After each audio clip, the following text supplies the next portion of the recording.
দাজ্জাল এখন কোথায় আছে? উত্তর, সে পৃথিবীতেই আছে। কোথায় আছে? পৃথিবীতেই। কোথায় আল্লাহ পাক রেখেছেন আমরা জানি না, তো সে যে পৃথিবীতেই আছে তার প্রমাণ তামিম দারির একটা হাদিস। তামিম দারি রাদিয়াল্লাহু আনহু একটা দ্বীপের মধ্যে দাজ্জালকে বন্দী অবস্থা দেখেছেন।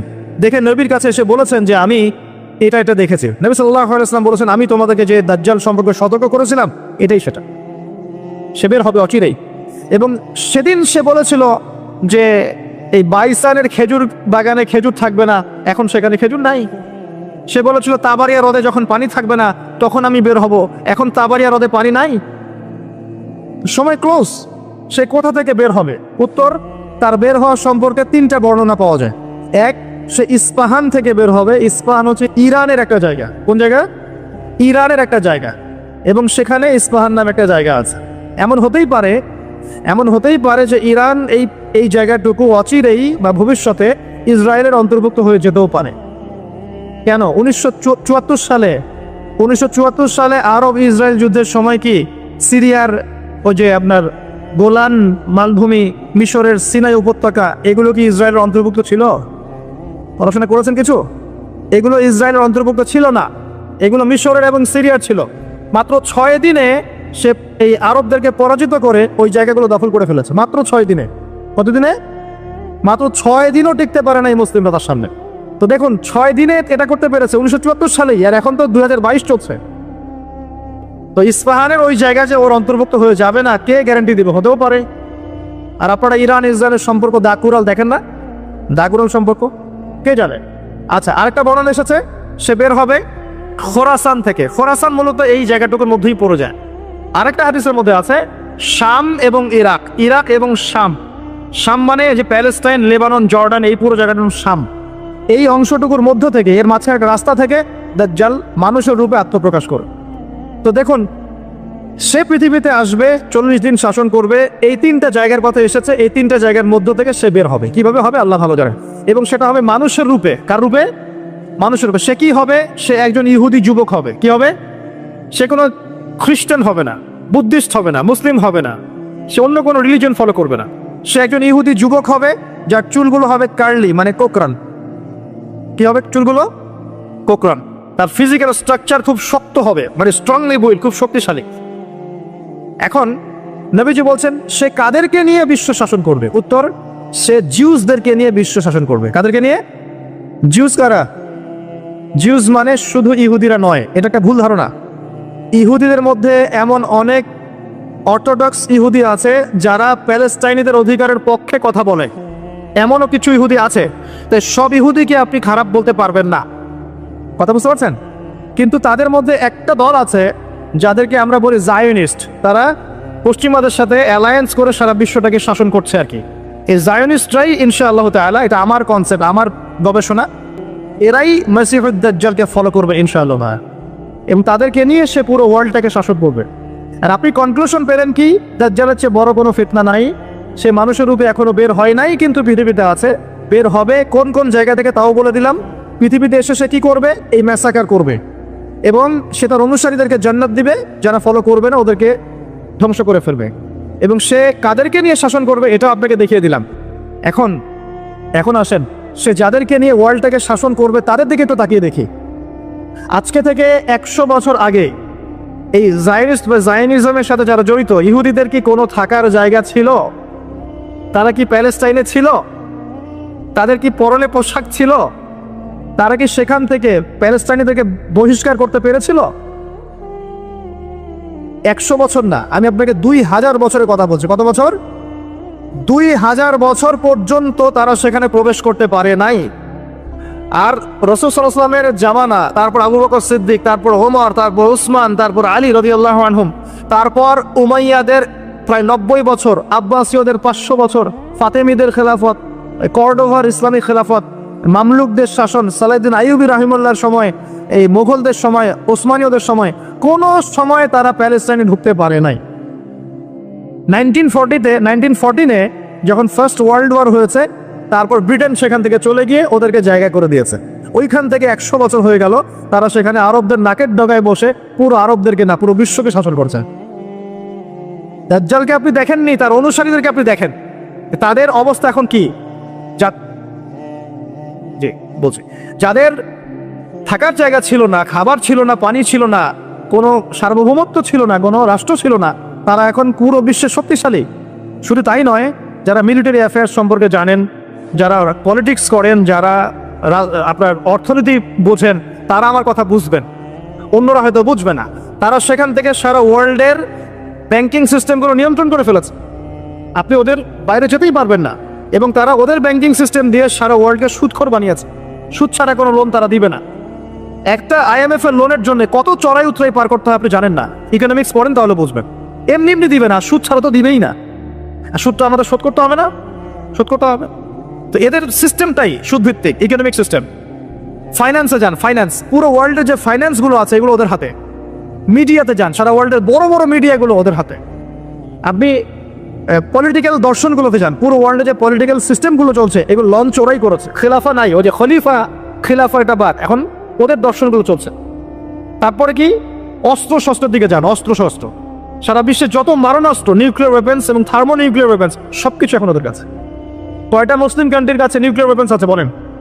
কয়টা মুসলিম কান্ট্রির কাছে আকাশ প্রতিরক্ষা ব্যবস্থা আছে, মিসাইলস আছে? উত্তর কোরিয়ার কাছে থাকলেও দেখা যায় যে তুরস্কের কাছে নাই। দেখবেন যে কি বলবো, চায়না, রাশিয়া ওদের কাছে থাকলেও আমাদের আরব কান্ট্রির কাছে নাই। তো দেখেন, ওয়ার্ল্ডকে এই জায়গা থেকে বোঝেন, বিশৃঙ্খলা করে না।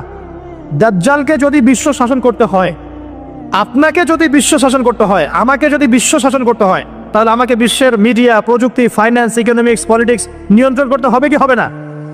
সহজ কথা বলেন, হবে কি হবে না? হবে না? আপনার যদি ইকোনমিক কোনো পাওয়ার না থাকে, ডমিনেন্স না থাকে, আপনি কি সারা ওয়ার্ল্ডের ইকোনমি নিয়ন্ত্রণ করতে পারবেন? শ্রীলঙ্কা কি পারবে সারা বিশ্বের ইকোনমি নিয়ন্ত্রণ করতে? পারবে? বাট USA পারে, কারণ ডলার। কারণ কি? ডলার। বুঝতে পারছেন কথা? এই যে মালদ্বীপ, মালদ্বীপ কি পারবে সারা ওয়ার্ল্ডের মিডিয়া নিয়ন্ত্রণ করতে? পারবে? পারবে না। বাট ইসরায়েল পারবে, বাট বিকজ ওর কাছে গুগল, অ্যাপল সব ওদের। তার মানে এক কথায়, ওয়ার্ল্ডকে রুল করতে হলে আপনার ওয়ার্ল্ডের বড় বড় জিনিসগুলোকে নিয়ন্ত্রণ করতে হবে না? দাজ্জাল না আসলেও তার অনুসারীরা এগুলো অলরেডি নিয়ন্ত্রণ করে ফেলেছে। আমি কি এখন আপনাদেরকে বোঝাতে পারছি যে নূর বা আলো কি জিনিস? নূর অর্জন করলে আপনি এমন কিছু দেখবেন, এমন কিছু বুঝবেন যেটা সবাই বুঝবে না। কিন্তু একজন সাহাবীর নাম বলি, আনাস বিন নাজার। কি নাম? আনাস বিন নাজার রাদিয়াল্লাহু আনহু। তিনি উহুদের যুদ্ধের মাঠে কি করছেন আমি আপনাকে একটু দেখাই। একটা গুজব ছড়িয়ে পড়েছে যে মুশরিকরা মুহাম্মদ সাল্লাল্লাহু আলাইহি ওয়াসাল্লামকে নাকি হত্যা করেছে। নাউজুবিল্লাহ। কারণ উহুদের যুদ্ধে আমাদের নবীর এখানে আঘাত লেগেছে, এই যে ভ্রুর এই নিচে কড়া ঢুকে গেছিল, একটু পায়ের মধ্যে আঘাত পেয়েছিলেন, তারপর দাঁত মোবারক শহীদ হয়ে গিয়েছিল। আব্দুল্লাহ বিন কামিয়া নামে এক লায়নাহুল্লাহ, এক মুশরিক নবীজিকে আঘাত করেছিলেন। ঠিক আছে? তো একটা গুজব ছড়িয়ে পড়েছিল যে মুশরিকরা মুহাম্মদ সাল্লাল্লাহু আলাইহি ওয়াসাল্লামকে হত্যা করেছে। নাউজুবিল্লাহ। তখন অনেক সাহাবী অস্ত্র ফেলে দিয়ে বসে যান, যে নবী নাই, আমরা যুদ্ধ করে কি করব? কথা বুঝতে পারছেন? তারা হাতে হাত রেখে বসে আছে। এখন এই আনাস বিন নাদর রাদিয়াল্লাহু আনহু তিনি বলছেন, কি হয়েছে তোমাদের, সমস্যা কি? তখন সাহাবীরা বলছেন, মুহাম্মদ সাল্লাল্লাহু আলাইহি ওয়াসাল্লাম তো শহীদ হয়েছেন, ইন্তেকাল করেছেন, আমরা যুদ্ধ করে কি করব? তখন আনাস বিন নাদর রাদিয়াল্লাহু আনহু বলছেন যে মুহাম্মদ সাল্লাল্লাহু আলাইহি ওয়াসাল্লাম যদি নিহত হয়ে থাকেন, তাহলে আমরা আর বেঁচে থেকে কি করব? চলো আমরা যুদ্ধ করে শহীদ হয়ে যাই, আমরা আর এখানে বেঁচে থেকে কি করব? তখন তিনি ছুটছেন ঘোড়া নিয়ে। আর সাদ বিন মুয়াজ নামে একজন সাহাবী। কোন সাহাবী? সাদ বিন মুয়াজ। এই সাহাবী বলছেন যে তুমি কোথায় ছুটছো? তখন আনাস বিন নাদর রাদিয়াল্লাহু আনহু বলছেন, আল্লাহর কসম করে বলছি, আমি উহুদ পাহাড়ের পিছন থেকে জান্নাতের ঘ্রাণ পাচ্ছি। কে বলছে এই কথা? আনাস বিন নাদর রাদিয়াল্লাহু আনহু। তিনি ছুটে গেলেন, গিয়ে বীর বিক্রমে যুদ্ধ করলেন। পরে তিনি যখন শহীদ হয়েছেন, তার লাশটাকে চেনাই যাচ্ছে না। তার লাশের মধ্যে 80টার বেশি তরবারের আঘাত ছিল। কতটা?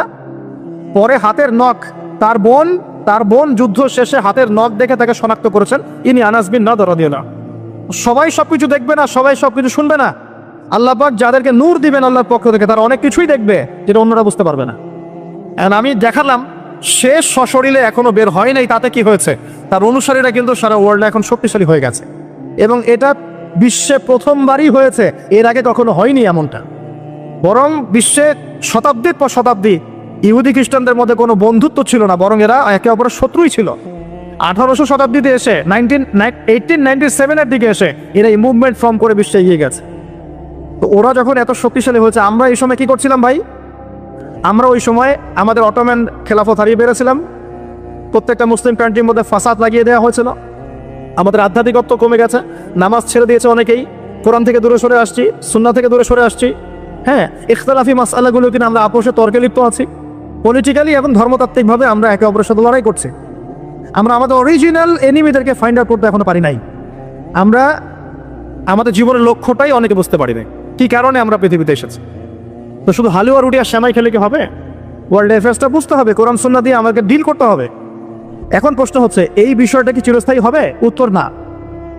মুসলিমদের উপরে যে ডমিনেন্স এবং আমাদের ব্যাকফুট চলে আসা, এটা কিন্তু চিরস্থায়ী হবে না ইনশাআল্লাহ তাআলা।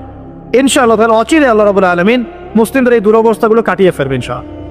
মুসলিমদেরকে আল্লাহ পাক ইমামুল মাহদীর নেতৃত্ব দিবেন, ঈসা ইবনে মারইয়ামকে আল্লাহ পাক আবার পাঠাবেন এবং তাদের হাতে আবারও ইনশাআল্লাহ তাআলা এই প্যালেস্টাইন মুক্ত হবে ইনশাআল্লাহ। শুধু তাই নয়, সেখান থেকে নবী ঈসা ইবনে মারইয়াম সারা বিশ্বে ইসলাম প্রতিষ্ঠা করবেন ইনশাআল্লাহ। যারা তাকে মেনে নিবে তারাও সম্মানিত হবে, যারা ইসলামকে মেনে নিবে সম্মানিত হবে, কোরআনকে মেনে নিবে সম্মানিত হবে, সুন্নাহকে মানবে সম্মানিত হবে ইনশাআল্লাহ। যারা মেনে নিবে আল্লাহ পাক তাদেরকে সম্মানিত করবেন ইনশাআল্লাহ, আর যারা মানবে না আল্লাহ পাক তাদেরকে সরিয়ে দিবেন। আল্লাহর আযাব গজব আসলে কেউ পার পাবে না ইনশাআল্লাহ। এরপর কি? এরপর মানুষ আবারও খারাপ হওয়া শুরু করবে এবং সেই খারাপ মানুষদের সামনেই কিয়ামত হয়ে যাবে। প্রিয় ভাইয়েরা, কোরআন এবং হাদিস পড়ুন এবং বুঝুন। আমাদের করণীয় কতটুকু? আমাদের করণীয় ফিক্স করে নেন। আমাদের করণীয় 1 নম্বর জ্ঞান অর্জন করা। জ্ঞান নাই, কিছুই করতে পারবো না। আর শুধু একমুখী শিক্ষা যথেষ্ট নয়, আমাদেরকে জেনারেল শিক্ষা অর্জন করতে হবে, ইসলামিক শিক্ষা অর্জন করতে হবে। দুটাকে কম্বিনেশন করে ওয়ার্ল্ডকে ডিল করতে হবে, আদারওয়াইজ সম্ভব না। 2 নম্বর আমল করতে হবে, শুধু জ্ঞান যথেষ্ট নয়, আমলের প্রয়োজন আছে, জানা অনুযায়ী আমলের প্রয়োজন আছে। 3 নম্বর রিজিকগুলো হালাল করতে হবে, হারাম রিজিকে যাওয়া যাবে না। 4 পারিবারিক আদর্শগুলো সুন্দর করতে হবে, পারিবারিক আদর্শগুলো ঠিক করেন, ইনশাআল্লাহ ইসলাম সমাজে প্রতিষ্ঠা হবে। আমর বিল মারুফ নাহি আনিল মুনকারের কাজ করতে হবে, সৎ কাজের আদেশ করতে হবে, অসৎ কাজে নিষেধ করতে হবে। 6 নম্বর মধ্যম পন্থা অবলম্বন করতে হবে, শৈথিলতাবাদী হবেন না, চরমপন্থার দিকে যাবেন না। আমি সতর্ক করছি যুবকদেরকে, ইসলামের নামে কোনো চরমপন্থার দিকে যাবে না। কারণ এতে করে যেটা হয়, একটা শান্তি শৃঙ্খলা স্থিতিশীলতাপূর্ণ রাষ্ট্রের মধ্যে ফাসাদ সৃষ্টি হয়ে যায়। এতে করে ইসলামের শত্রুরা সুযোগ নেওয়ার সুযোগ পেয়ে যাবে। আর প্রয়োজন হচ্ছে আমাদের যে প্রতিভা আল্লাহ পাক দিয়েছেন, জান মাল সময় শ্রম কথা কলম অ্যাসোসিয়েশন যেটাই হোক, যতটুকু প্রতিভা আল্লাহ পাক দিয়েছেন এটা দিয়ে ইসলামকে এগিয়ে নেওয়ার চেষ্টা করতে হবে। আপনি লিখতে পারেন লিখেন, বলতে পারেন বলেন, আপনি অ্যাসোসিয়েশন ভালো বোঝেন, একটা ফাউন্ডেশন করেন, সমাজ কল্যাণমূলক কাজ করেন, এতিমদের জন্য কিছু করেন, বিধবাদের জন্য কিছু করেন, একটা মসজিদ মাদ্রাসা করেন, একটা ভালো স্কুল কলেজ করেন, এমন কিছু করেন যেটা নিয়ে আপনি ইসলামের কল্যাণে আল্লাহর কাছে আপনার দলিল পেশ করতে পারেন যে আমি দুনিয়াতে থেকে আল্লাহ তোমার দিনের জন্য এতটুকু করে আসতে পেরেছি। ইনশাআল্লাহ সবার ক্ষুদ্র ক্ষুদ্র প্রচেষ্টা একসাথে হলে ইসলাম বিজয়ী হবে ইনশাআল্লাহ। আপোষের বিভক্তিগুলো কমিয়ে ফেলেন, আপোষের বিভক্তিতে যায় না, ছোট ছোট বিষয়গুলোতে সময় নষ্ট করেন না। যখন সারা ওয়ার্ল্ডে মুসলিমরা মার খাচ্ছে, ইয়েমেনের বাচ্চাদের রক্ত ঝরছে, এই যে রোহিঙ্গাদের কি অবস্থা দেখেন, উইঘুরদের কি অবস্থা দেখেন, সিরিয়ার অবস্থা দেখেন, ইরাকের অবস্থা দেখেন, আর আমরা এগুলো নিয়েই পড়ে আছি। সুবহানাল্লাহ সুবহানাল্লাহ। আর যখন আমরা প্রশস্ত দৃষ্টির কথা বলছি, কিছু মানুষ এই ফ্লোটাকে থামিয়ে দেওয়ার জন্য আমাদের পিছনে এই খারেজি, এই সন্ত্রাসী, হাবিজাবি টাইটেল দিচ্ছে। কিছু সাহাবী তো এমনও ছিলেন, বদরের যুদ্ধ করতে এসেছেন, হাতের মধ্যে কিছু খেজুর আছে, খেজুর খাচ্ছেন, ফরমা খেজুর খাচ্ছেন। তখন নবী সাল্লাল্লাহু আলাইহি ওয়াসাল্লাম দাঁড়িয়ে ভাষণ দিচ্ছেন যে ওয়াসাবিকু ইলা মাগফিরাতিম মির রাব্বিকুম ওয়া জান্নাহ, ওই যে আয়াতটা আছে, তোমরা এগিয়ে চলো তোমাদের রবের ক্ষমার দিকে এবং জান্নাতের দিকে, আরদুহা কাআরদিস সামাই ওয়াল আরদ, যার প্রশস্ততা আসমান এবং জমিনের সমান। সাহাবী খেজুর খেতে খেতে খেজুরটা ফেলে দিলেন। আরেকজন সাহাবী জিজ্ঞাসা করলেন যে খেজুরটা ফেলে দিলেন কেন? তিনি বলছেন এই খেজুরগুলো খেতে অনেক সময় লেগে যাবে। নবী সাল্লাল্লাহু আলাইহি ওয়াসাল্লাম এমন কথা বলেছেন, এটা শোনার পরে আমি আর 1 সেকেন্ড নষ্ট করতে যাচ্ছি না। খেজুর ফেলে দিয়ে যুদ্ধে ঝাঁপিয়ে পড়লেন, দেন শহীদ হয়ে জান্নাতে চলে গেলেন। তারাও তো মৃত্যুর স্বাদ গ্রহণ করেছেন, তাই না? আরেকজন ইহুদি ব্যক্তি উহুদের যুদ্ধের দিন সকালবেলা মুসলিম হয়েছে। ইহুদিরা তো আমাদের চিরশত্রু, আপনারা জানেন। এটা জানার জন্য ডক্টরেট করার দরকার নেই, থিসিস করার দরকার নেই। প্যালেস্টাইনের দিকে দেখেন বুঝতে পারবেন, ফিলিস্তিনকে দেখেন বুঝতে পারবেন। অ্যামনেস্টি ইন্টারন্যাশনাল বলে একটা সংস্থা আছে না, এরা পর্যন্ত দেখলাম গতকালকে রিপোর্ট দিয়েছে যে বিগত এই 50-60 বছর ধরে এরা ফিলিস্তিনদের উপর যা নির্যাতন করেছে, এটা মানবতার ইতিহাসে কখনো পাওয়া। যাই হোক, একজন ইহুদি যুবক সকালবেলা উহুদের মাঠে আসছেন, এসে জিজ্ঞাসা করছেন যে আমার আগে কি করা উচিত, আগে কি আমি যুদ্ধে যাব না আমি আগে মুসলিম হব? সাহাবীরা তাকে বললেন আগে কালিমা শাহাদাত পড়, তারপরে উহুদের মাঠে আস। সে এসেছে এই কারণে যে নবী সাল্লাল্লাহু আলাইহি ওয়াসাল্লাম মদিনায় আছেন, মদিনায় আরো ইহুদিরা আছে, ইহুদিরাই আগে বলতো শেষ জামানে একজন নবী আসবেন যার নাম হবে আহমদ, সব মিলে গেছে, তারপরেও তারা গ্রহণ করছে না। তো এই ছেলে সত্য চিনতে পেরেছে, সে চলে আসছে সত্যের কাছে, এসে ইসলাম কবুল করে যুদ্ধ করলো, শহীদ হয়ে গেল। নবী সাল্লাল্লাহু আলাইহি ওয়াসাল্লাম দেখলেন তার লাশটা, দেখে বলছেন এই যুবক, এই ইহুদি যুবক এখানে কি করছে? সাহাবীরা বললেন সকালবেলা মুসলিম হয়েছে, যুদ্ধ করে শহীদ হয়ে গেছে ইয়া রাসূলুল্লাহ। নবীজি বললেন সাল্লাল্লাহু আলাইহি ওয়াসাল্লাম আমিলা কালিল উজরা কাসীর, সে অল্প আমল করলো কিন্তু বিশাল পুরস্কার পেয়ে গেল। জীবন তো তাদেরও ছিল। এটা তো সশস্ত্র যুদ্ধের কথা বাদ দেন, নরমালি সুমাইয়া রাদিয়াল্লাহু আনহা, আবু জাহেল তাকে নির্যাতন করছে করছে করছে, তার লজ্জাস্থানে বর্ষা ঢুকিয়ে দিয়ে, চিন্তা করতে পারেন, লজ্জাস্থানে বর্ষা নিক্ষেপ করে হত্যা করলো। সুমাইয়া রাদিয়াল্লাহু আনহা দেখতে কালো বর্ণের, চেহারা সুন্দর নয়, হয়তো বা আপনার মতো সুন্দর নয়, জান্নাতে এখন হাসছে ইনশাআল্লাহ তাআলা। তার স্বামী ইয়াসের, আবু জাহেল তাকে পিটাতে পিটাতে মেরে ফেললো, সে মারা গেল, শহীদ হয়ে গেল। অনেক ওলামায়ে কেরামকে, ইমাম মুজতাহিদ মুহাদ্দিস দেখবেন সারাটা জীবন এত মেহনত করেছেন দিনের জন্য, বিয়ে শাদী করার সময় পান নাই, এমনও আছেন ইমাম এবং মুহাদ্দিস। জীবন তো তাদেরও ছিল। শুধু সাহাবী কেন, তাবেঈদের দিকে তাকান, তাবেঈন তাকান, আমাদের চার ইমামের দিকে তাকান। আবু হানিফা রাহিমাহুল্লাহ শেষ বয়সে জেলখানায়, কথিত আছে বিষ প্রয়োগে তাকে হত্যা করা হয়েছে। তার টাকা অভাব ছিল না, তিনি কিন্তু আমার মতো হতদরিদ্র ছিলেন না। আল্লাহ পাক তাকে সম্পদ দিয়েছিলেন, সমস্ত সম্পদ বিলিয়ে দিয়েছেন দিনের জন্য। ইমাম শাফিঈ রাহিমাহুল্লাহ, তার দিকে তাকান। আহমদ বিন হাম্বল রাহিমাহুল্লাহ, তার দিকে তাকান। তাকে পিটানো হচ্ছে আর বাগদাদের রাস্তায় ধর্ণা হচ্ছে, কারণ সমাজের মানুষ ফতোয়া দিয়েছে একটা, তিনি ফতোয়া দিয়েছেন আরেকটা। ওই যে হিন্না প্রথা আর ঠিকা বিবাহ নিয়ে তিনি বলছেন ই'লামু ইয়া আহলা বাগদাদ, হে বাগদাদের মানুষরা জেনে রাখো যে আমি কোশ্চেন কালেও এই প্রথাকে জায়েজ করলাম না। তোমরা চিনে রাখো যে আমার নাম আহমদ। জীবন তাদেরও ছিল। ইমাম মালিক রাহিমাহুল্লাহ, তাকে এত মার দেওয়া হয়েছিল, হাত বাঁধতে পারতেন না নামাজের মতো, নামাজে হাত বাঁধতে পারতেন না। সাহাবীদের থেকে নেন, তাবেঈ থেকে নেন, তাবেঈ থেকে নেন, মুজতাহিদ ইমাম থেকে নেন, দুনিয়ার জীবন তারাও কিন্তু ভোগ করেছেন, আর আমরাও ভোগ করছি। আমাদের ভোগের সিস্টেমটা দেখেন, তাদের ভোগের সিস্টেমটা দেখেন। আমরা বাঁচছি দুনিয়ার জন্য, তারা বেঁচেছে পরকালের জন্য। আমরা দুনিয়ায় বাঁচছি দুনিয়ার জন্য, দুনিয়ার একটা চাকরি, একটা ব্যবসা, একটা পরিবার, একটা স্ট্যাটাস, বাড়ি গাড়ি, টাকা কড়ি, সম্পত্তি, এগুলোর জন্য। কিন্তু তারা বেঁচেছেন আল্লাহর জন্য, পরকালের জন্য। যে ব্যক্তি দুনিয়ার জন্য দুনিয়া করে, আল্লাহ পাক তাকে ইহকাল পরকাল দুনিয়া নষ্ট করে দিবেন। যে ব্যক্তি পরকালের জন্য দুনিয়া করবে, আল্লাহ পাক তার দুনিয়া গুছিয়ে দিবেন, আখিরাতও গুছিয়ে দিবেন ইনশাআল্লাহ। প্রথম কথা হচ্ছে এই যে দুনিয়ার জীবনকে প্রাধান্য দেওয়া যাবে না। দুনিয়ার জীবনে প্রত্যেকটা কাজ আপনি একটা উদ্দেশ্যে করবেন, সেটা হচ্ছে আল্লাহ সন্তুষ্ট। বিয়ে শাদী করেছি কেন? আল্লাহর জন্যে। পরিবার গঠন করেছি কেন? আল্লাহর জন্যে। সন্তান নিয়েছি কেন? আল্লাহর জন্যে। দিন শিখেছি কেন? ইলম শিখেছি কেন? আল্লাহর জন্যে। চাকরি কেন করি? আল্লাহর জন্যে। প্রতিটা কাজ ইবাদত হবে যদি আপনি মুহাম্মদ সাল্লাল্লাহু আলাইহি ওয়াসাল্লামের তরিকা মেনে চলেন। একটা বিষয় বোঝার বাকি আছে আমাদের, দুনিয়ার জীবনটা 1 সেকেন্ডের জীবন। আল্লাহ পাক সূরা হাদীদের মধ্যে বলেছেন ই'লামু আন্নামাল হায়াতুদ দুনিয়া লা'iবun ওয়া লাহব ওয়া জিনাতুন ওয়া তাফাখুরুন বাইনাকুম ওয়া তাকাসুরun ফিল আমওয়ালি ওয়াল আওলাদি কামাসালি গায়যিন আ'জাবাল কুফফারা নাবাত ثم يهيج فتراه مصفرا ثم يكون حطاما وفي الآخرة عذاب شديد ومغفرة من الله ورضوان وما الحياة الدنيا إلا متاع الغرور। আল্লাহ পাক বলছেন জেনে রাখো তোমরা সবাই, এই জমিনবাসী, এই দুনিয়ার হায়াতটা খেলা। খেলা মানে কি দেখেন, ছোট্ট বাচ্চারা খেলা ছাড়া কিছু বোঝে? ওর কাছে দুনিয়া ওইটাই। দুনিয়ার প্রথম স্টেজ খেলা।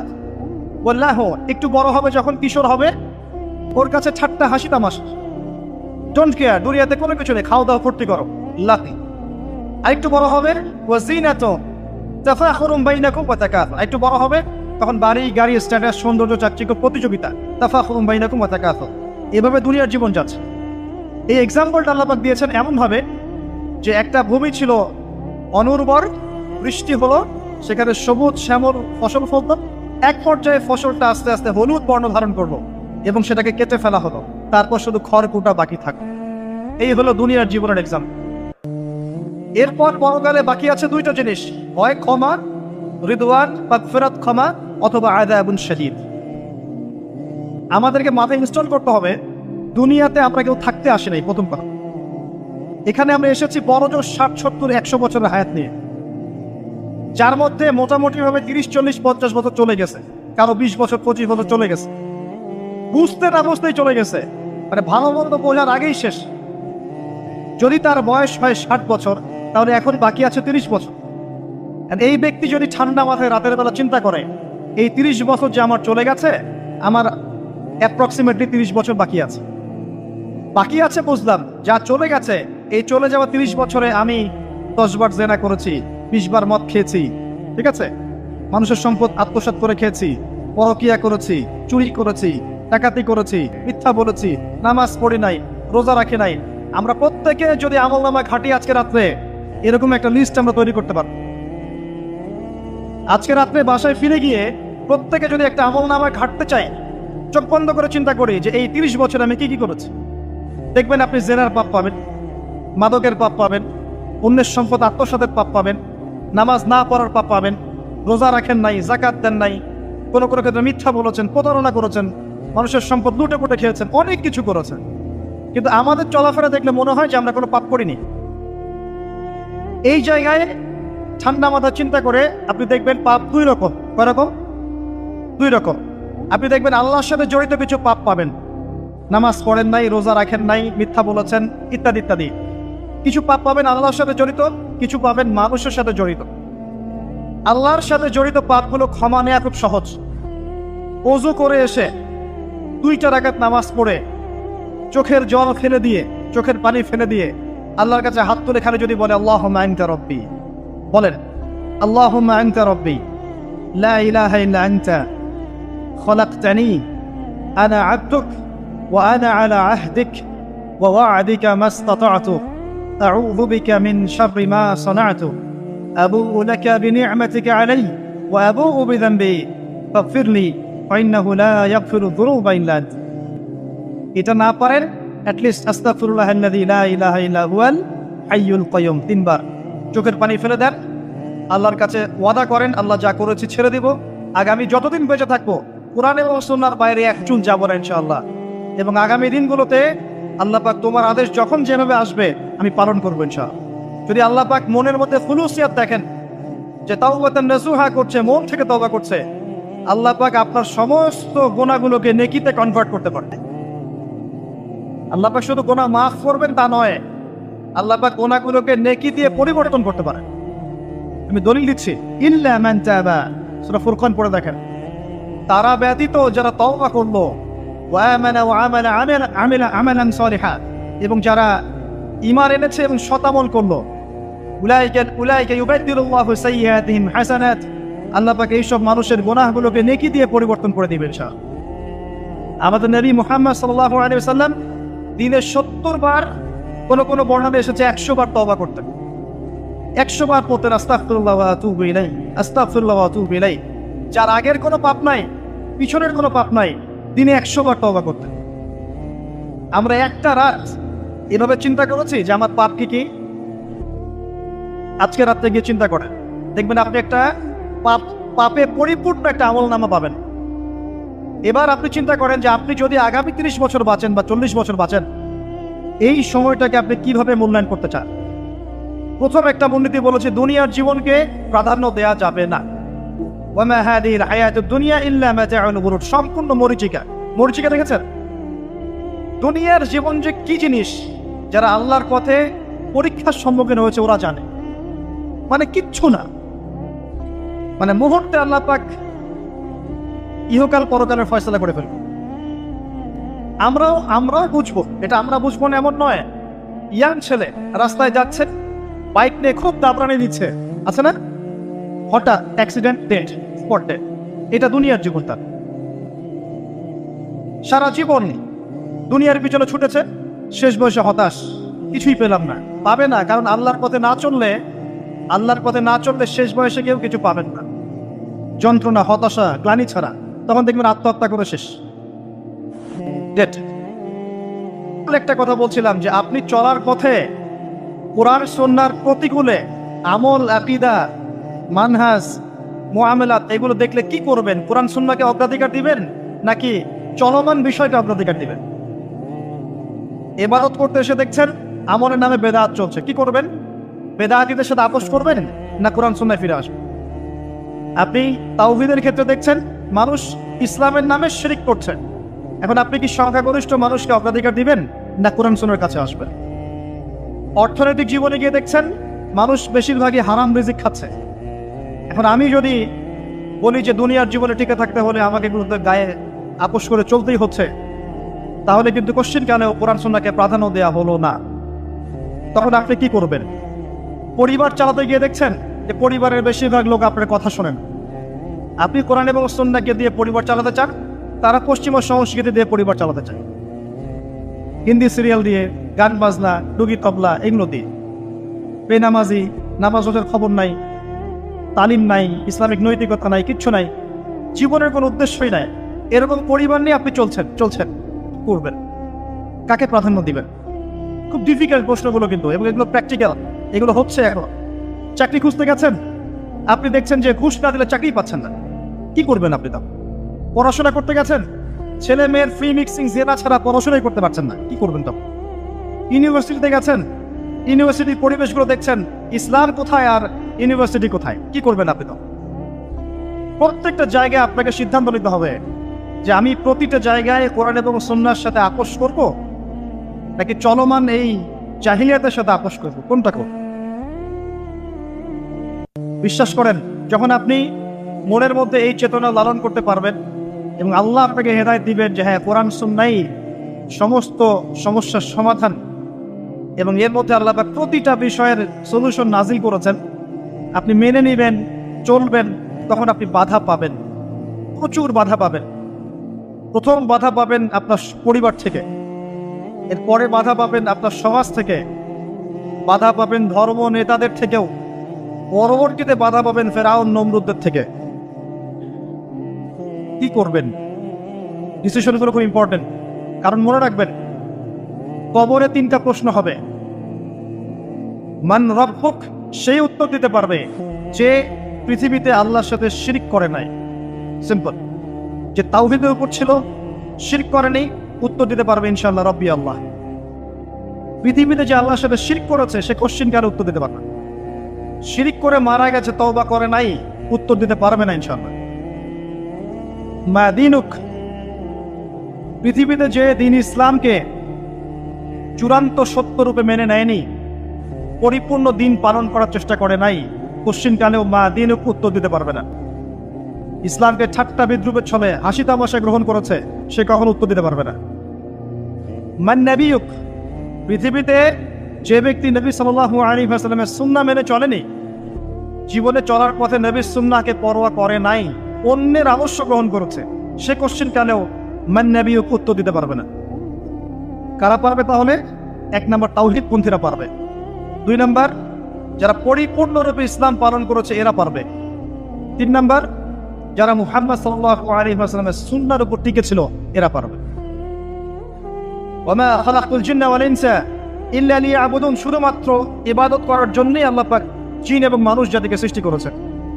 আপনাকে আল্লাহ পাক এই হায়াতটা দিয়েছেন, এখন বাকি সময়টা চিন্তা করেন আগামী 30-40 বছর কিভাবে কাটাতে চান। দুনিয়ার জন্য বাঁচবেন না আল্লাহর জন্য বাঁচবেন? যদি আল্লাহর জন্য বাঁচতে চান, সর্বশেষ হেদায়েত আল কোরআন এবং সর্বশেষ নবী মুহাম্মদ সাল্লাল্লাহু আলাইহি ওয়াসাল্লাম, এর বাইরে কিচ্ছু নাই ভাই। সারা দুনিয়ার মানুষ মিলে যদি বলে যে কোরআন সুন্নাহর মধ্যে আছে সুদ হারাম, কিন্তু সুদ হালাল, হালাল হালাল, কোশ্চিন কালে হালাল হবে না।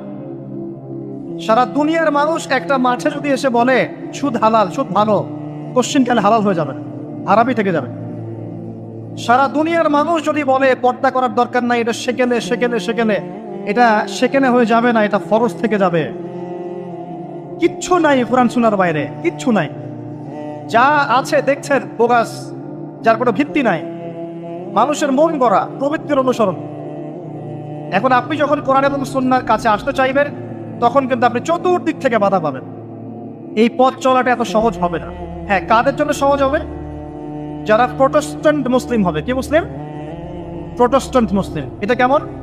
মানে ওটাও ঠিক এটাও ঠিক, সুদ খেলেও হয় না খেলেও হয়, পর্দা করলেও হয় না করলেও হয়, নামাজ পড়লেও হয়, মাঝে মাঝে সারলেও হয়, যাকাত দিলেও হয় না দিলেও হয়। মডারেট প্রোটেস্ট্যান্ট মানে কোরআন সুন্নাহয় যা আছে এগুলো খুব কঠিন মনে হয়, একটু মৌলবাদী মনে হয়, এগুলো মানলে তো এই যুগে চলা যায় না, এগুলো ওই যুগের জন্য। এরকম ভরসনে যারা চিন্তা করবে তাদেরকে কষ্ট পেতে হবে না। তারা দেখবেন কষ্ট না করেই দুনিয়ার জীবন কাটিয়ে দিচ্ছে, ওদের কোনো বাধা বিপত্তি আসবে না। আপনি যখন কোরআন সুন্নাহকে আঁকড়ে থাকবেন, কেমন করে আঁকড়ে থাকবেন? মারির দাঁত দিয়ে কামড়ে থাকবেন, নবীজি বলেছেন। মারির দাঁত দিয়ে কামড়াতে বলেছেন, সামনের দাঁত দিয়ে কামড়ালে ছটকে যাবে, টান দিলে ছিঁড়ে যাবে। মারির দাঁতে কামড় দিলে টান দিলে সহজে ছিঁড়বে না। এভাবে থাকলে আপনার বাধা আসবে। এখন আপনার সামনে দেখবেন আপনি কিছু ফিতনা এবং কিছু সলিউশন। আপনি নিয়াত করেছেন যে আপনার যে গুনাহগুলো হয়েছে এগুলো থেকে আপনি তওবা করবেন ইনশাআল্লাহ। আগামী দিনগুলো আপনি কোরআন এবং সুন্নাহ অনুসারে চলবেন। এই কথা সেটা একমত আছেন তো? এখন চলতে গিয়ে দেখবেন যে আপনি কিছু স্পষ্ট বিষয় দেখতে পারবেন যেগুলোর সাথে আসলে কোরআন সুন্নাহর খুব একটা মিল পাওয়া যাবে না। আপনি দেখবেন স্পষ্ট শিরক করছে মুসলিমরা, আপনি দেখবেন স্পষ্ট বেদাত করছে, আপনি দেখবেন হারাম খাচ্ছে। মুসলিম যুবকরা মাদক, পর্নোগ্রাফি, জেনা, ফিমিক্সিং, আপনার জুয়া, ক্যাসিনো, এই যে আপনার টিকটক প্রজন্ম, এগুলো নিয়ে ব্যস্ত আছে। আপনি স্পষ্ট দেখবেন মেয়েরা বেহায়ের মতো ঘুরে বেড়াচ্ছে। আপনি স্পষ্ট দেখবেন যে আপনি হালালে থাকলে চাকরি পাচ্ছেন না। আপনি স্পষ্ট দেখবেন পরিবারের লোকজন কথা শোনে না। আপনি এমনও দেখবেন ওলামায়ে কেরামের মাঝে ঐক্য নাই, এমন দেখবেন। আপনি এমনও দেখবেন যে মানুষ দিনকে দুনিয়ার বিনিময়ে বিক্রি করে দিচ্ছে। আর এমন দেখবেন যারা আপনার উপরে আছে তারা দিন সম্পর্কে তেমন কোনো জ্ঞান রাখে না। এমন জটিল পরিস্থিতিতে আপনি কি করবেন তখন? এরপরে আপনি যখন বিশ্বের দিকে তাকাবেন তখন দেখবেন বিশ্বের সমস্ত পরাশক্তিরা ঐক্যবদ্ধ ইসলামের বিরুদ্ধে। বিশ্বের সমস্ত বড় বড় পরাশক্তিরা ঐক্যবদ্ধ ইসলামের বিরুদ্ধে। দেখবেন আপনি ইসলামের কোনো খিলাফা নাই, দেখবেন কোনো ইমাম নাই, কোনো আমির নাই, কোনো জামাআ নাই। দেখবেন আপনি সেই রকম সালফে সালেহিনের যুগের মতো সৌর্যবীর্য, ব্যক্তিত্ব, গায়রাত কিছু নেই। মনে হবে যেন আমরা দাসত্বের শৃঙ্খলা আবদ্ধ হয়ে গেছে। তখন আপনি কষ্ট পাবেন মনে মনে। আপনার মধ্যে ইমান থেকে থাকলে আপনি কষ্ট পাবেন, ভিতর থেকে কষ্ট ফিল করবেন। যদি প্যারালাইজড রোগী হয়ে থাকেন তাহলে কষ্ট ফিল করবেন না। চেতনা থাকে দিনের, কষ্ট ফিল করবেন। তখন আপনার স্ট্রাগল শুরু হবে। তখন আল্লাহ যদি আপনাকে বুঝ দেন, আল্লাহ দেখবেন আপনি কি করেন। আপনার মেধা দিয়ে আল্লাহ কি করেন, আপনি কি করেন, আপনার অর্থ দিয়ে আপনি কি করেন, আপনার হায়াতটা দিয়ে আপনি কি করেন, আপনার এই যে জনবল দিয়ে আপনি কি করেন, আল্লাহ আপনাকে যা দিয়েছেন তা দিয়ে আপনি দিনের জন্য কি করছেন, আল্লাহ পাক তখন দেখবেন। এই জায়গায় আমি আপনাকে কিছু সলিউশন বলছি। এটা শুধু আপনাকে বলছি তা নয়, আমি নিজেও এটা ফিল করি, লালন করি। আর আমি এমন কিছু বলবো না যা আমি নিজে আপনার জন্য পছন্দ করি না। যেটা আমি নিজের জন্য পছন্দ করি সেটাই আপনাকে বলবো। প্রথম কথা, এখানে আপনাকে গাইডেন্স দেবে আল কোরআন। এরকম সিচুয়েশনে আপনাকে পথ দেখাবে অনলি আল কোরআন, এরপর নবী সাল্লাল্লাহু আলাইহি ওয়াসাল্লামের হাদিস। এখানে আপনার দায়িত্ব আসবে প্রথমত কোরআন পড়া শিখতে হবে। প্রথম কাজটা কি ভাই? কোরআন পড়া শিখতে হবে, তেলাওয়াত শিখতেই হবে, নিয়মিত তেলাওয়াত করতে হবে। একটা দিন যাবেন আপনার জীবনে যে কোরআন তেলাওয়াত আপনি করেন না, ইনশাআল্লাহ। বেশি থেকে বেশি করবেন, বেশি থেকে বেশি। আমার পরামর্শ হচ্ছে দিনে এক পারা করে করার চেষ্টা করুন। এরপর দায়িত্ব চলে আসবে আপনার কোরআন বোঝা। আপনি কিছু অংশ মুখস্থ করবেন, হিফজ করবেন, অর্থটা বোঝার চেষ্টা করবেন, কোরআনের ভাষাটা শেখার চেষ্টা করবেন। এর সবকিছু আপনি বুঝতে পারবেন না, তখন কি করবেন? আলেম ওলামার কাছে যাবেন, তাদের সোহবতে গিয়ে পড়ে থাকবেন। যে বিষয়টা বুঝতে পারছেন না জিজ্ঞাসা করে জেনে নেবেন। ফাসআলু আহলা যিকরি ইন কুনতুম লা তা'লামুন। এরপর কোরআনের আদেশ নিষেধগুলো আপনি মেনে চলবেন নিজের পরিবারে এবং নিজের অধীনস্থদের মধ্যে। এরপরে আপনি থেমে যাবেন না। কোরআনের দাওয়াত আপনি যতটুকু জানেন এটা মানুষের কাছে প্রচার করবেন, মাদ্রাসা করবেন, মসজিদ আবাদ করবেন, মক্তব চালু করবেন, কোরআনের একটা রেভলিউশন ক্রিয়েট করবেন। কোরআনের জন্য আপনার জান, মাল, অর্থ বিলিয়ে দিবেন। ওই একটা ছোট কাজ দেখবেন পরকালে জান্নাতে যাওয়ার ওসিলা হয়ে গেছে ইনশাআল্লাহ। তারপর আপনি সুন্নতকে পাবেন, ওই সুন্নতের উপরে আপনার 24 ঘন্টাকে সাজাবেন, দিন রাত প্রতিটা আমল আপনি সুন্নাহ অনুযায়ী করার চেষ্টা করবেন। এরপরে গিয়ে আপনার দায়িত্ব আরো বাড়বে। এরপর দায়িত্ব চলে আসবে উম্মাহ কেন্দ্রিক। আপনার তাসকিয়া অর্জন করতে হবে, আত্মশুদ্ধি অর্জন করতে হলে সবসময় পরকালের ফিকির করতে হয়, মৌতের স্মরণ করতে হয়, বেশি বেশি কোরআন তেলাওয়াত করতে হয়, এতিমের মাথায় হাত বোলাতে হয়, আপনার সাদাকা বেশি বেশি করতে হয়, মাঝে মাঝে রোজা রাখতে হয়। এগুলো করতে থাকলে আল্লাহর জিকির বেশি বেশি করতে হয়, আল্লাহর ধ্যান করতে হয়, আল্লাহকে ডাকতে হয়, দোয়া করতে হয়, আত্মশুদ্ধি অর্জন হবে। একই সাথে আপনার অন্তর থেকে হিংসা, বিদ্বেষ, এই যে গীবত, রিয়া, অহংকার, সমালোচনার সংস্কৃতি দূর করতে হবে। নাই, দিনে কোনো জবরদস্তি নাই। সত্য আর মিথ্যা স্পষ্ট হয়ে গেছে, চাপিয়ে দেওয়ার কিছু নাই। বরং আল্লাহ পাক ধর্ম নিয়ে বাড়াবাড়ি করতেও নিষেধ করেছে, কিন্তু সত্যটাকে উপস্থাপন করতে আল্লাহ পাক শিক্ষা দিয়েছে। তাই একজন খলিফার কাজ কি? ন্যায়ের মানদণ্ডে মানুষের মাঝখানে বিচার ফয়সালা করা, অন্যায় না করা। ওমর রাদিয়াল্লাহু আনহু নিজের ছেলে অন্যায় করার পরেও তাকে নিষেধে শাস্তি দিয়েছেন। আরেকটা বলবো, ওই যে ঘটনা জানেন, রাত্রেবেলা জনগণের খোঁজ খবর নিতেন তিনি। শুনতে পেলেন যে মায়ের সন্তানরা কান্নাকাটি করছে। জিজ্ঞাসা করলেন কেন কান্নাকাটি করছে সন্তান। তখন এই মহিলা বলছে, সন্তানের মারা বলছে, ওয়াল্লাহি হাদা বাইনি ওয়া বাইনা ওমর, আল্লাহর কসম করে বলছি এটা আমার এবং ওমরের মাঝখানের বিষয়। আমি ওমরের নামে আল্লাহর কাছে নালিশ করব। কি নালিশ করবে? যে ওমরের আমলে আমি না খেয়ে আছি, আমার সন্তান না খেয়ে আছে। কথা বুঝতে পারছেন? এই কথা শোনার সাথে সাথে ওমর রাদিয়াল্লাহু আনহুর বুকে আল্লাহ পাকের ভয় চলে আসে, হৃদয় প্রকম্পিত হলো। প্রকম্পিত হওয়ার পর তিনি নিজে চলে গেলেন মদিনায়, যেটাকে বলি আমরা বাইতুল মাল, রাষ্ট্রীয় সম্পদ যেখানে থাকতো ওটাকে বাইতুল মাল বলা হতো। সেখান থেকে একটা আটার বস্তা নিজের কাঁধে উঠিয়েছেন, উঠিয়ে নিজে পায়ে হেঁটে ওই মহিলার বাসায় যাচ্ছেন।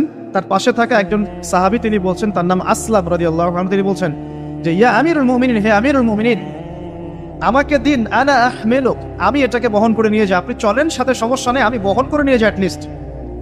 তখন ওমর রাদিয়াল্লাহু আনহু বলছেন, দিলের কান দিয়ে শোনেন কথাগুলো। ওমর রাদিয়াল্লাহু আনহু বলছেন, হাল আনতা তাহমিলু উযরি ইয়াউমাল কিয়ামাহ, তুমি কি কিয়ামতের মাঠে আমার পাপের বোঝা বহন করবে? সুবহানাল্লাহ, চিন্তা করে দেয়। নিজের হাতে গেলেন, রান্না করে খাওয়ালেন, তারপরে বললেন আগামীকাল তুমি আমিরুল মুমিনিনের দরবারে এসো, সেখানে আমাকে পাবে।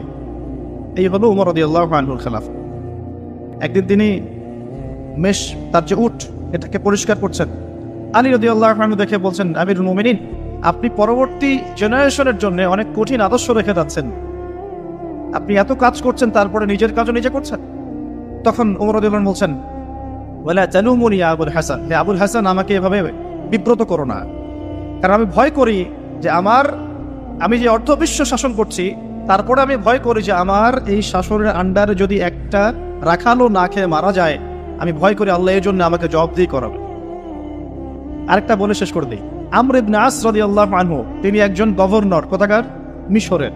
কার আমলে আছেন? ওমর রাদিয়াল্লাহু আনহুর সময়। তো তার ছেলের নাম হচ্ছে মুহাম্মদ। তো সে মুহাম্মদ আমর ইবনে আসের ছেলে রাদিয়াল্লাহু আনহু, বাবার পলিটিক্যাল পাওয়ারে মিশরের মানুষের উপরে কিছুটা জুলুম করা শুরু করেছে। এটা হয় না এমন? মাঝে মাঝে এমন হয় না? হতে পারে। তো এখন ওই মিশরের কিপ্তি এক লোক যার উপর জুলুম করেছে, এই ভদ্রলোক এসে ওমর রাদিয়াল্লাহু আনহুকে নালিশ করছে যে আপনার নিযুক্ত এই গভর্নরের ছেলে আমাকে জুলুম করেছে।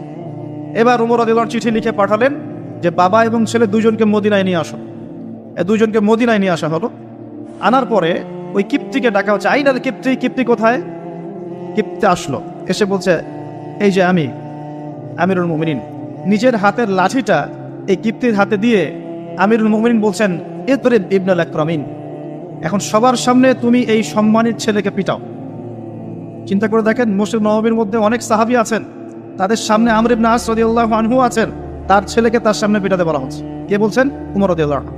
সেই কিপ্তি বিব্রত, যাই হোক পিটালেন। অনেকক্ষণ মারার পরে যখন সে থামলো, তখন ওমর রাদিয়াল্লাহু আনহু বলছেন, হ্যাল শাফাইত, তুমি কি সন্তুষ্ট হয়েছো? বলছে, শাফাইত ওয়া শাফাইত, আমি সন্তুষ্ট হয়েছি এবং তৃপ্তি হয়েছে, আমি ন্যায় বিচার পেয়েছি। আচ্ছা, এবার কি? আলান, এখন ইদরিব আলান আদ-দারবু আলা রাসি আমর, এখন আমর ইবনে আসের মাথার উপরে এই লাঠি দিয়ে মারো। ওয়াল্লাহি মা দারাবাকা ইল্লা বিফদলি সুলতানি, আল্লাহর কসম করে বলছি, আমর ইবনে আসের ছেলে তার বাবার পলিটিক্যাল পাওয়ারেই তোমার গায়ে হাত তুলেছে। আমি কি শাসন বোঝাতে পারছি? এরকম শাসকতা আল্লাহ পাক নিষেধ করেন নাই, বরং এই শ্রেণীর শাসক হতে পারলে আরশের ছায়া আল্লাহ পাক ছায়া দিবেন সব। আল্লাহ পাক বলেছেন তার হাবিবের মাধ্যমে 7 শ্রেণীর মানুষকে আল্লাহ রাব্বুল আলামিন কিয়ামতের মাঠে আরশে আজিমের ছায়া ছায়া দেবে। কয় শ্রেণী? তার মধ্যে প্রথম হচ্ছে ইমামুন আদিল, ন্যায়পরায়ণ শাসক। এই জন্য আমি খুব দোয়া করি মন থেকে আল্লাহ পাক আমাদের যাকে যেখানে দায়িত্ব দিয়েছেন সবাইকে তার জায়গায় ন্যায়পরায়ণ হওয়ার তৌফিক দান করুন। আমরা সবাই দোয়া করব। সমালোচনা করা সহজ, একটা মানুষ যখন কাজ করবে কাজের সময়ে ভুল ত্রুটি ধরা সহজ, কিন্তু সেই কাজ নিজে করা এত সহজ নয়। আমরা যারা দিনের পথেও চলি দেখবেন সমালোচকের অভাব আছে, অভাব নাই, কিন্তু নিজে একটা বই লিখুক, নিজে একটা লেকচার দেখ, 10 জন মানুষের সামনে দাঁড়িয়ে কথা বলুক, দিনের কিছু ভালো কথা উপস্থাপন করুক, দেখবেন নাই, পারবে না। কিন্তু সমালোচনা করা সহজ, ফেসবুকে বসে বসে 2-4 লেখা সহজ, ফেসবুকে বসে শুয়ে শুয়ে 2-4 লাইন লেখা সহজ, কনস্ট্রাকটিভ কাজ করা এত সহজ নয়। আর সবচেয়ে কঠিন কথা হচ্ছে আমাদের সবাইকে আল্লাহর কাছে ফিরে যেতে হবে এবং যার যার দায়িত্ব বুঝিয়ে দিতে হবে। আল্লাহ পাক আমাদের সবাইকে দাউদ আলাইহিস সালামের মতো, সুলাইমান আলাইহিস সালামের মতো, আদম আলাইহিস সালামের মতো আল্লাহর খলিফা হওয়ার তৌফিক দান করুন। সামনে যাই, যে কথা থেকে এখানে আসছি ভাই, কোরআনের সূরাগুলো আপনাকে কি দিবে? আলো দিবে। তো নূর, সূরা নূরের প্রথমেই আল্লাহ পাক আলোর কথা আলোচনা করছেন। কোন টপিক দিয়ে? জেনা দিয়ে, ব্যভিচার দিয়ে। যে ব্যভিচার যদি কেউ করে, জেনা যদি কেউ করে, তাকে তোমরা 100টা বেত্রাঘাত করো। এটা ইসলামিক লস। এখন সারা বিশ্বের খুব কম জায়গায় এটার ইমপ্লিমেন্টেশন আছে, তবে ইনশাআল্লাহ তাআলা যখন ইমামুল মাহদী আসবেন, ঈসা ইবনে মারিয়াম আসবেন, তখন আবারও এটা বাস্তবায়িত হবে ইনশাআল্লাহ। এটা আগে ছিল, এখন নাই সব জায়গায়। যাই হোক, আসমানে আছে, পৃথিবীতে যদি নাও হয় আসমানে শাস্তি হবে ইনশাআল্লাহ। যখনই আল্লাহ পাকের ওই সুন্নাহ, যখনই মুসলিমরাও, অমুসলিমরা তো আছেই, মুসলিমরাও যদি আল্লাহর বিধান থেকে সরে গিয়েছে, আল্লাহ পাক ওদেরকেও সরিয়ে দিয়েছেন, নতুন সম্প্রদায় নিয়ে এসেছে। এটাই সভ্যতার সংকট। আপনার কথাটা ভালো করে বোঝেন, অমুসলিমদের কথা বাদ দেন। মুসলিমরা যখন দায়িত্ব পেয়েছে মুহাম্মদ সাল্লাল্লাহু আলাইহি ওয়াসাল্লামের সময় থেকে নিয়ে, তখন মুসলিমরাও যদি আল্লাহ এবং তার রাসূলের অবাধ্যতা করেছে, আল্লাহ পাক মুসলিমদেরকেও সরিয়ে দিয়েছেন, অন্য নতুন প্রজন্মকে নিয়ে এসেছেন। এটা আল্লাহর সুন্নাত, মনে রাখবেন। আব্বাসীয়রাও সরে গেছে, এদিকে দায়িত্ব চলে আসলো মামলুকদের হাতে। মামলুক মানে দাস। ইলতুৎমিশের নাম শুনেছেন? নাম শোনেন নাই? তারা যখন ক্ষমতা নিয়েছেন, কুতুবউদ্দিন আইবেক নাম শোনেন নাই? কুতুব মিনার, তারা মামলুক ছিলেন, তাদের হাতে আল্লাহ পাক ক্ষমতা দিয়েছেন। মিশরের এই মামলুকরা বিশ্ব চালিয়েছে কিছুদিন, কর্ডোভার মুসলিমরা শাসন করেছে কিছুদিন, মাঝখান থেকে ফাতেমিরা খেলাফত নিয়েছিল কিছুদিন। তারপরে যখন চতুর্মুখী ক্রুসেডগুলো হচ্ছিল, ক্রুসেডারদের আক্রমণ বেশি হচ্ছে, মঙ্গোলিয়ানদের আক্রমণ বেশি হচ্ছে, তখন আল্লাহ পাক উসমানীয় খেলাফত নিয়ে এসেছেন। এই যে দেখছেন না কুরুলুস উসমান, দেখেছেন না কুরুলুস? তারপরে যে আর্তুগুল দেখেছেন না? এগুলো হিস্ট্রি পড়বেন। আর্তুগুল গাজীর ছেলে কুরুলুস, কুরুলুস তো বীরত্বের কথা। উসমান গাজী, তার হাত ধরে অটোমান এম্পায়ার প্রতিষ্ঠা হয়েছে। কত বছর শাসন করেছে তারা? কত বছর? তারও বেশ, 600+ তারা শাসন করেছে। এদের মধ্যেও প্রথম দিকে শক্তি ছিল, ক্ষমতা ছিল, আস্তে আস্তে এরা দুনিয়া পূজারি হয়, ক্ষমতা চলে যায়। একই সুন্নাহ, সভ্যতার এই টোটাল সংকটের চিত্র একই। যখনই মানব জাতি আল্লাহর বিধান মেনেছে, রাসূলের আনুগত্য করেছে, আল্লাহর দেখানো পথে চলেছে, আল্লাহ দুনিয়াতে সম্মান দিয়েছেন, পরকালে জান্নাত দিয়েছেন। আর যখনই কোনো জাতি হোক, সেটা মুসলিমরাও, যখনই আল্লাহর বিধান মানে নাই, রাসূলকে মানে নাই, প্রবৃত্তির আনুগত্য করেছে, তখন আল্লাহ রাব্বুল আলামিন তাদেরকে সরিয়ে দিয়েছে। এখন ওসমানীয়দের পতন হয়ে গেল ফার্স্ট ওয়ার্ল্ড ওয়ারের পরে, প্রথম বিশ্বযুদ্ধের পরে। এটা একটা বিস্ময়কর বিষয়। 2 জন ব্যক্তির হত্যাকাণ্ডকে কেন্দ্র করে আস্তে আস্তে যুদ্ধে জড়িয়ে যাচ্ছে অস্ট্রিয়া, হাঙ্গেরি, তারপরে এদিকে আপনার সোভিয়েত ইউনিয়ন, জার্মানি, এদিকে ব্রিটেন, পরে আসছে আমেরিকা, এদিকে ফ্রান্স। সবাই মারামারি করতে করতে করতে 4-5-6 বছরের ব্যবধানে দেখলেন যে আপনি মাশাআল্লাহ 3-4 কোটি মানুষ মরে শেষ। First world war history. আবার ওই একই চেতনা থেকেই হিটলার চিন্তা করছিল যে আমার হারানো জায়গাগুলো ফিরে পেতে হবে। একটা এক্সট্রিম জাতীয়তাবাদের চেতনায় সে পরবর্তীতে আবার জার্মানদেরকে ঐক্যবদ্ধ করতে থাকে। অভ্যন্তরীণ বিষয়গুলোকে ডিল করার পরে সে যখন পলিটিক্যাল ক্ষমতায় যায়, সে তখন ওই হারানো জায়গাগুলো ফিরে পাওয়ার চেষ্টা করতে থাকে, সামরিক বাহিনী শক্তিশালী করতে থাকে। এক পর্যায়ে পোল্যান্ডকে আক্রমণ করাকে কেন্দ্র করে ব্রিটেন এবং এই ফ্রান্স এর সাথে আবার জার্মানির কমিশন শুরু হয়ে যায় দ্বিতীয় বিশ্বযুদ্ধ। দ্বিতীয় বিশ্বযুদ্ধ হতে হতে এক পর্যায়ে আমেরিকা জয়েন করে, এদিকে জাপান জয়েন করে, আস্তে আস্তে অটোম্যানরাও জড়িয়ে পড়ে। এই যে অটোম্যানরা, তার আগেও তারা জড়িয়েছে আপনার ফার্স্ট ওয়ার্ল্ড ওয়ারে। তারা ফার্স্ট ওয়ার্ল্ড ওয়ারে জড়িয়েছে, সেকেন্ডটাতে আসলে ওদের তেমন প্রস্তুত ছিল না। আস্তে আস্তে জড়িয়ে পড়তে পড়তে ওই যে হিরোশিমা নাগাসাকির বোমাবাজি দিয়ে যুদ্ধ শেষ হয়, সারেন্ডার করে। শুরু কোথায় শেষ কোথায়, বিশ্ব দেখলো কিভাবে মানুষ মরলো। আমাদের আলামত ছিল এগুলো, বেশি বেশি মানুষ মারা যাবে, মানুষ জানবে না কি কারণে মারা হচ্ছে আমাকে, আর হত্যাকারীও জানবে না কেন মারছে আমি তাকে। এটাতে আরো প্রায় 7-8 কোটি মানুষ মরে শেষ। আর সামনে আপনাদের অপেক্ষা করছে ইনশাআল্লাহ তাআলা আরেকটা ওয়ার্ল্ড ওয়ার, যেটা হবে ইনশাআল্লাহ আল্লাহু আ'লাম বিস-সাওয়াব, যেটা হবে নিউক্লিয়ার ওয়ার। যার ব্যাপারে হাদিসে এসেছে ইরাকের ফোরাতের সোনাকে কেন্দ্র করে যুদ্ধটা হবে, যেখানে 99% কমব্যাটেন্ট মারা যাবে। প্রতি 100 জনের মধ্যে 99 জন যোদ্ধা এখানে মারা যাবে, 99%। আর ঢাল তলোয়ার দিয়ে যুদ্ধ করলে 99% মানুষ মারা যায়। নিঃসন্দেহে এখানে এমন কোনো ওয়েপন্স থাকতে হবে যেটা ম্যাস ডিস্ট্রাকটিভ, নিউক্লিয়ার ওয়েপন্স থাকতে হবে, যেটার সামনে বিশ্ব দাঁড়িয়ে আছে। তবে এই পুরো ঘটনায়, এই অটোম্যানদের পতনের পর থেকে, ফার্স্ট ওয়ার্ল্ড ওয়ারে যখন তারা পতন হয়ে গেল, তারপর থেকে ওয়ার্ল্ডকে রুল করা শুরু করে দিল বড় বড় কিছু পরাশক্তি। যেমন প্রথমে কিছুদিন রুল করেছিল জার্মানি, তারপরে ব্রিটেন, তারপরে আমেরিকা, এখন রুল করতে যাচ্ছে ইসরায়েল। আস্তে আস্তে আস্তে আস্তে সভ্যতা এগিয়ে যাচ্ছে। এবং এই সময় এসে নবী সাল্লাল্লাহু আলাইহি ওয়াসাল্লাম অসংখ্য ফিতনার কথা আপনাকে বলে গেছেন। এই সময়টা আপনি পার করবেন, মানুষ সকালে মুমিন থাকবে, বিকেলে কাফের হয়ে যাবে, বিকেলে মুমিন থাকবে, সকালে কাফের হয়ে যাবে। নগ্নতা বাড়বে, সেনা বাড়বে, ধর্ষণ বাড়বে, হত্যা বাড়বে, পারিবারিক মূল্যবোধের অবক্ষয় ঘটবে। পিতাকে সন্তান হত্যা করবে, সন্তান মাকে হত্যা করবে, ভাই ভাইকে হত্যা করবে, ভাই বোনকে হত্যা করবে, ম্যাসাকার অবস্থা হবে। যত দিন যাবে নবীজি বলেছেন আস্তে আস্তে মানুষের এই ফিতনাগুলো বাড়তে থাকবে। মেয়েদের সংখ্যা বাড়বে, ছেলেটা কমে যাবে, সময় সংক্ষিপ্ত হবে, বেশি বেশি ভূমিকম্প হবে, মহামারী, দুর্যোগ, বন্যা, জলোচ্ছ্বাস বাড়তে থাকবে, পৃথিবীতে কলুষণ বাড়তে থাকবে। যতদিন যাবে সভ্যতা এভাবে সংকটময় অবস্থার দিকে যেতে থাকবে, এবং এমন একটা অবস্থায় গিয়ে দাঁড়াবে যে ওয়ার্ল্ডটা দুভাগে বিভক্ত হয়ে যাবে, এক ভাগ মুসলিমদের, আরেকবার অমুসলিমদের। আর আল্লাহ পাক তাদের মাঝে কলুষণ লাগিয়ে দিবেন, এবং এর মধ্য দিয়ে আল্লাহ পাক সভ্যতাগুলোকে ধ্বংস করে দিবেন ইনশাআল্লাহ আযজা ওয়া জাল। যারা জিও পলিটিক্স বোঝে না, ওদেরকে গিয়ে বলবেন যে ইউক্রেন রাশিয়ার বিষয়টা কি, তারা বলবে ইউক্রেনের উপর আল্লাহর গজব পড়েছে, ব্যাস, দ্যাটস অল। এই পুরো বিষয়গুলোর পিছনে যে একজন কলকাঠি আছে, এটা তো তারা তাদের ইনসাইটে দেখতে পাচ্ছে না। ফার্স্ট ওয়ার্ল্ড ওয়ারের পরে সবার ক্ষতি হয়েছে, একটা রাষ্ট্রের লাভ হয়েছে। কে তারা? যাদের কোনো ল্যান্ড ছিল না, 2000 বছর উদ্বাস্তুর মতো ঘুরেছে।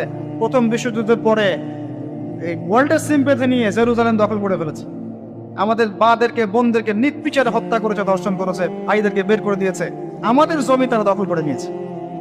ব্যাপারটা অনেকটা এমন যে আমার ঘরে একটা মেহমান এসেছে, দরজা নক করছে, আমি দরজা খুলে দিলাম, বললাম আসেন ভিতরে বসেন, নাস্তা করেন, চা খান। তারপরে সে জোর করে আমাকেই বের করে দিল, দিয়ে দরজা বন্ধ করে দিল। দরজা বন্ধ করে দিয়ে আমি এখন দরজা বাইরে থেকে নক করছি, আমার ঘর আমাকে ফেরত দেন, আর সে বলছে এ হচ্ছে সন্ত্রাসী, আমার ঘর ফেরত চাচ্ছে। এবং সারা ওয়ার্ল্ডের যত মেইন বিষয়গুলো আছে, আপনার পলিটিক্স বলেন, ইকোনমিক্স বলেন, জিও পলিটিক্স বলেন, আপনার ফাইন্যান্স বলেন, মিডিয়া প্রযুক্তি বলেন, অস্ত্রশস্ত্র বলেন, সব কিছু সে নিয়ন্ত্রণ করছে সেই শুরু থেকে।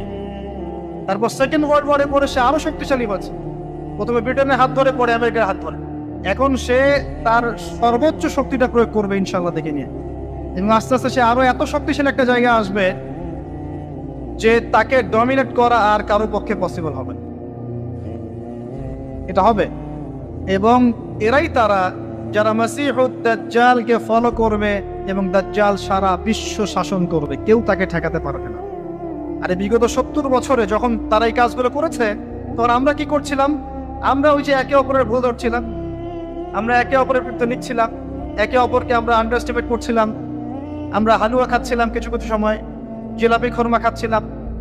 হ্যাঁ, আমরা একে অপরে কাদা ছড়াছড়ি করতে করতে সময় নষ্ট করেছি। বিভিন্ন চেতনা স্লোগান দিয়ে দিয়ে আমরা আস্তে আস্তে সময়গুলো নষ্ট করেছি। এবং এই সময়গুলোতে ইসলামের শত্রুরা কত উঁচুতে চলে গেছে আপনি কল্পনা করতে পারেন। এখন সামনে কি? সামনে আগে এগুলোর ফল ভোগ করার জন্য প্রস্তুতি গ্রহণ করা।